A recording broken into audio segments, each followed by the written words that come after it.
অনেক রকম আলুর রেসিপি আপনারা বানান, আপনাদের রিকোয়েস্ট করছি এইভাবে একবার বানিয়ে দেখুন, আশা করি আপনাদের খুব ভালো লাগবে।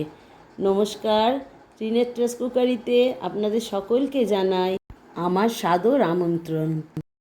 আমার আজকের রেসিপি আচারি আলু। আচারি আলুর জন্য প্রথমে একটা মশলা করে নিতে হবে। কালো সর্ষে 1 টিস্পুন, মৌরি 1 টিস্পুন, মেথি 1/2 টিস্পুন, আস্ত ধনে 1 টিস্পুন, শুকনো লঙ্কা 2টো। এগুলো সব ভালো করে শুকনো খোলায় নেড়ে নিয়ে গুঁড়ো করে নিতে হবে। এই মশলাটা আপনারা ফুলকপি বা পনিরের তরকারিতেও ইউজ করতে পারেন। এবার আলুকে এইভাবে কেটে নিয়ে একটু সেদ্ধ করে নেব। এবার কড়ায় সর্ষের তেল দিলাম, দিয়ে সেদ্ধ আলুগুলো দিয়ে একটু ভেজে নেব। যখন আলুগুলো বেশ লাল লাল হয়ে যাবে তখন তুলে নেব। ত্রিনেত্রাস কুকারিকে যারা সাবস্ক্রাইব করেছেন অনেক অনেক ধন্যবাদ আমার পাশে থাকার জন্য। যারা আজকে নতুন দেখছেন, রিকোয়েস্ট করছি আমার চ্যানেলটিকে একটু সাবস্ক্রাইব করে দেবেন, আমার পাশে থাকবেন।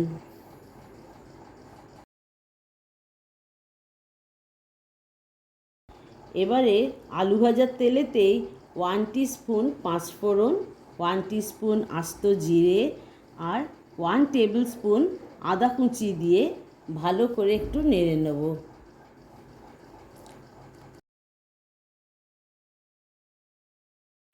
এবার এতে লঙ্কার গুঁড়ো, হলুদ গুঁড়ো আর 2টো টমেটো বেটে নিয়ে এতে অ্যাড করে দিয়েছি, দিয়ে ভালো করে কষে নিলাম। যখন একটু তেল ছেড়ে যাবে তখন ভাজা আলুগুলো দিয়ে দেবো। আপনাদের অনুরোধ করছি দয়া করে একটা লাইক দিয়ে আপনারা ভিডিওটি দেখুন।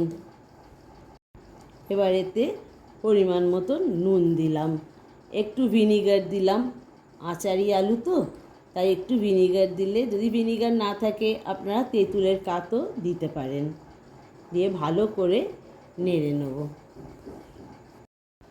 এই সবজিটা আপনারা লুচি, পরোটা বা নানের সঙ্গেও খেতে খুব ভালো লাগবে।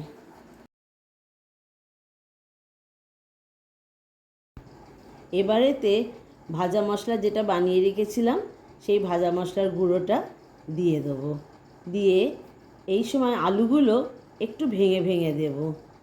এবার এতে অল্প করে চিনি দেবো, ভাজা জিরের গুঁড়ো দেব আর ধনেপাতা কুচি দিয়ে ভালো করে নেড়ে নামিয়ে নেব। আমার রেসিপিটি কমপ্লিট হয়ে গেছে। আপনাদের কেমন লাগলো একটু কমেন্ট সেকশানে লিখে জানাবেন। রিকোয়েস্ট করছি একটা লাইক দেবেন, একটু শেয়ার করবেন। এতক্ষণ আমার সঙ্গে থাকার জন্য অনেক অনেক ধন্যবাদ।